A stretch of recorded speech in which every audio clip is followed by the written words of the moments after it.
All right, folks, what is going on? This is episode 460 of the First and Frame Rate Show. I am VF Baller. Over here, we talk about Georgia Southern and Atlanta Falcons football.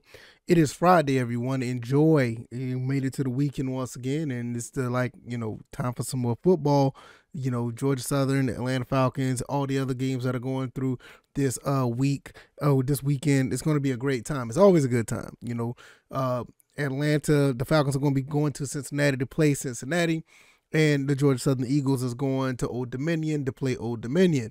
So it's going to be a pretty good time. But I want to talk about the next 5 games. I know that's looking ahead. Most of these teams don't look that far ahead. But as us as fans and people who are, interested in other teams that we play, it would look good to see what these teams may entail and what they possibly kind of challenge they give us. So I want to talk about that and give my thoughts and opinions. If this is your first time here, welcome. I can be found on YouTube and Rumble. I'm also on Anchor, Stitcher, Spotify, Apple, and Google Podcasts. And it's just been a really good week. We're going to close out the week by talking about both teams, and it's been a good week because a lot of people has been coming through, listening and watching the show. I really appreciate you guys doing so. I can't do it without you guys. It doesn't matter if it's 1 or if it's 51. All the people who come and watch and listen, you're much, much appreciated. And I do this for y'all. I really do. So I really appreciate it and all the support. All right, let's go ahead and get into the next 5 games. I'm not going to go too deep into the games beyond this week because obviously we don't know what's going to happen. I mean, you got teams like Chicago that we play on November 20th. That's a month from now. This whole team could be changed by then. I mean, to be honest with you just never know. Marcus Mariota may not even be the starting quarterback by the time we get to Chicago. But I do want to look at these games just a little, very, very early preview in a hypothetical sense of what these teams may entail. Like I said, same thing with Georgia Southern. We don't know how well, Appalachian State is really going to be when we play them on the 26th, or we don't even know how UL going to be because Louisiana has always been a foe, and we have to go up to Louisiana to play them. So what are we looking at there? Could that be a situation where it may be a trap game for us where we could lose a game there? But we're going to look into all of this. And like I said, it's going to start with the Cincinnati and Old Dominion game. I'm going to talk about the Falcons first because I talked a lot about Georgia Southern the last few days, and I want to start off with the Falcons. We're going up to Cincinnati. We're playing against Joe Burrow and company, Jamar Chase, a couple other receivers they got. Mixon can run the ball a little bit. Their defense is actually pretty solid. The one thing is that their Achilles heel is their offensive line.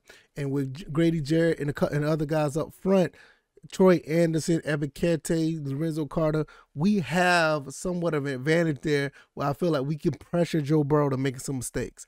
Will that be the case? I don't know. I mean, like I said, Cincinnati is, they're the defending AFC champs, and even though they haven't played up to par like I thought they would throughout the season, we still have to give them that respect. Now, I'm pretty sure Coach Smith and company, they're doing just that, giving them that respect.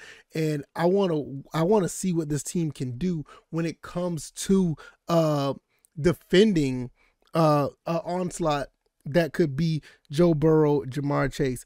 AJ Terrell has practiced this week like he's going to be able to go. So you already know who AJ Terrell is going to be on. Somewhat of a matchup of the LSU Clemson game where Clemson pretty much was embarrassed in that game. And with that being said, AJ Terrell is going to, have something to play for, to be honest with you. And if AJ Terrell could do everything that he's been doing so far this season, I think he'll be fine. Yes, we lost Hayward for the next few weeks. I think he's going to be out probably like the next 5 games like we're talking about.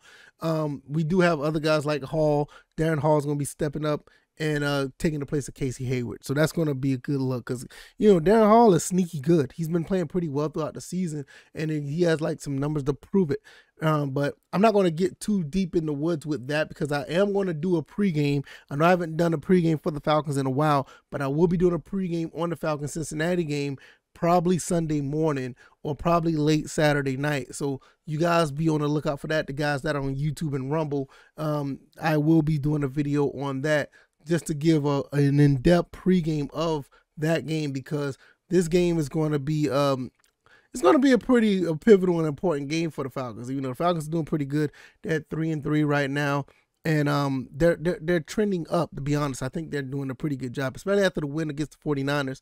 They look like they can beat almost anybody right now. And then I done went through this whole spiel about all the other teams that they played against so far. They were in close games in all of them. So the Cincinnati game, we're definitely going to be looking into that for the most part. Give you guys a pregame, so be on the lookout for that. If you're not on my YouTube channel, go ahead and subscribe over there. If you don't like YouTube, you rather use Rumble, go ahead and look at that as well. All the links will be down in the description, so you can check all that out to get to those avenues.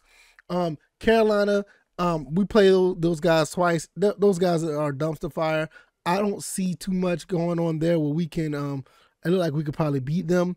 We're going to be playing against Carolina on November 10th in Carolina. I put that out there because that's a little bit close to where I live. I would not mind going to that game. I don't know how that's going to play out. I may have to, you know, work my regular job, but I would love to go to that game. That would be phenomenal if I could, but never know. We'll see how that goes. Nevertheless, the Chicago game, before I go to Los Angeles, we play Los Angeles at home. That's probably like the toughest game that we have out of the next 5. If anything, I could see that could possibly be a loss. So I would love to see us pull that out, but it's a possibility that could be a loss. But nevertheless, I still have faith in this team. So the Chicago game, once again, we playing them at home. I don't have no faith in Justin Fields. Sadly, that Kendall Vildor, the former Georgia Southern Eagle, will be coming home to play against the Falcons. Unfortunately, I think we're going to beat them. And at the end of the day, you look at these next 5 games for the Atlanta Falcons. I'm looking at 4-1, possibly 3-2.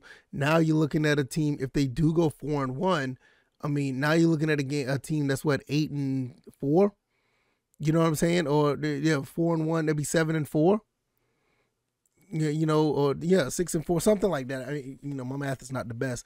You only won 3 games, it'll be 4, it'll be 7. Yeah, they'll be 7-4. They win all 5 games and they'll be 8-3. I mean, this is a good stretch for Atlanta to have. So you know, this is something that you may want to, you know, look at if you're a Falcons fan. Just watch this team carefully and watch how they play, because all of a sudden, if they can run the table and win all 5 games, now you're probably looking at the best team in the NFC record-wise. I mean, that's just how fast things could change. And I don't know what the Eagles are going to do. I don't know what Dallas is going to do. They're undefeated. I mean, the Eagles are undefeated right now, but that's not set in stone. We just don't know what may happen there. But you can walk away with being the top 1 or 2 teams in the NFC just by winning these next, you know, 5 games or 4 out of the 5 games. You know, so it's very crucial when you look at what the Falcons can do throughout the season, watching the other games that they played so far this year and how close they were and how dominant they played against the 49ers. Yeah, I know Bosa and some other guys were out, but there's no excuses. Injuries are a part of the game. We're not going to get any excuses when we lose players. We didn't have any excuse when Kyle Pitts didn't play against the Buccaneers. So, I mean, it is what it is. So, we'll see what happens. Now, before I get out, I'm gonna flip over to Georgia Southern. We're playing Old Dominion. We're going up there. We talked about this in the preview episode. That was the last episode. That I feel like Georgia Southern could do some things against Old Dominion. Old Dominion may have a slight edge on us because they're at home, but I don't. I'm gonna be honest. I don't see that running back. I don't have a problem with being wrong, but I don't see that running back running the ball on us like they did against Coastal Carolina. I don't see 259 yards against Georgia Southern. Now, don't get me wrong, our run defense ain't the best. I will admit that. I'll be the first one to say that. But the way we played against James Madison, I think we bring a little bit of that up to Norfolk. I think they play in Norfolk. You take that up there with them, and you play a pretty solid game against Old Dominion. I don't think this getting 250. Not him. I don't think he will. And I don't think they don't want to see us in the shootout either, because I think Georgia Southern can do pretty good slinging the ball around against ODU. I don't know if their secondary is that good to do so. If anything, I may, and I'm not putting this out there just yet, but I may do a pregame show on this one as well. I want to give you my thoughts and opinions on the secondary of ODU. I'm not going to say it's going to happen, but I may do that. I'm definitely going to do the Falcons one. But the ODU game, I don't know. I may. But I feel like things are in our favor for this game. And then when you start looking at the South Alabama game, which right now looking like probably our toughest game of the season. Not the season, but the rest of the season. You know, I think South Alabama only had like one loss or something like that. They possibly could be ranked by the time they come to Paulson. You know how that goes. You don't want to come to Paulson ranked because we're going to give you a fight. You know, ask James Madison, ask Appalachian State, ask BYU. Yes, I said BYU. Ask those teams. They don't want to come to Paulson ranked. We will give them a fight. Nevertheless, if they come there ranked, that's going to be a dogfight. That may be our hardest match left. Louisiana, I said this earlier, this could be a sneaky good team that may get the best of us in Louisiana. So we have to be careful of that game. I haven't looked too much into Louisiana because after last year when they done so well, and I think they won the Sun Belt last year, you haven't heard much about them at all this year. So I don't know what to look for in that game. That game is on a Thursday night. Definitely going to look into that down the road to see what they're capable of.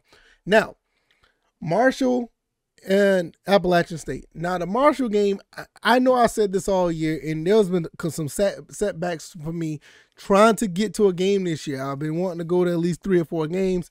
Unfortunately, I was not able to go. This Marshall game, it looks like the game that I'm going to be able to go to. I really want to go to the Appalachian State game, but work schedule conflict. But I plan on going to the Marshall game. You know, I gotta talk to a few people, get everything straight there. But the Marshall game is the game that I want to go to because I haven't been to a game yet. I've been promising that I was gonna go. I have not been able to go. If all lines up properly, I may try to go to the Appalachian State game as well. Not making any promises there, but I may do that. And I know that's going to be kind of tough because it's still the holidays. I may have other family parties, but definitely want to go to one of these 2 games. The Marshall game. Marshall and Appalachian State, well, just Marshall. I'll get to App in a second. Marshall don't scare me like I thought they did. When they beat Notre Dame, I thought this was going to be an issue. I thought these guys were going to be able to do something in the Sun Belt. They kind of fell off a little bit. So when they come to Paulson, I don't think they're going to be as tough as I think they are. I think we're going to be able to do something against them. Like I said, I haven't analyzed the team. I will be talking about them down the road because that's literally about a month away. So I'm not going to get too much into that. Appalachian State. I'm going to tell you something about Appalachian State. We always play them tough, no matter what. I didn't like what I seen against them against Georgia State. I haven't liked what Appalachian State did so much far this year. In some cases, they kind of backslide like we did. But the only thing I don't like about Appalachian State, this is an established program. We're in year 1 of a new coaching staff, new personnel on the field. For the most part, most skilled players are like new at what they're doing. Whole new philosophy, whole different scheme, whole different offense and defense. And for us to be 4-3 is amazing. These guys are 4-3 and they have everything intact that they had last year for the most part. They still have the same quarterback, still have the same coach, still have the same philosophy, still have the same players, and they've backslide. I don't look at App as prominent as I would in years past. But that doesn't mean that they're not going to be able to play us any tougher or less tougher than they did. I think that we could be able to exploit this secondary, and if we exploit the secondary, we should be able to win this game in Paulson. I don't think App doesn't necessarily scare us, but I will say one thing that Georgia Southern's going to have to do, and it's plain and simple. That running game from Appalachian State, we need to slow that down. You saw what happened in the UAB game. You saw what happened in the Nebraska game. You even saw what happened in the Georgia State game. Those guys was able to run the ball. Now, the running game kind of predicates more on Cameron Peoples, unlike the other games where they had like 2 or 3 running backs. That was a problem. That still doesn't mean that we can't rest on our laurels. We have to be able to tackle. I don't look at their receivers as a threat at all, to be honest.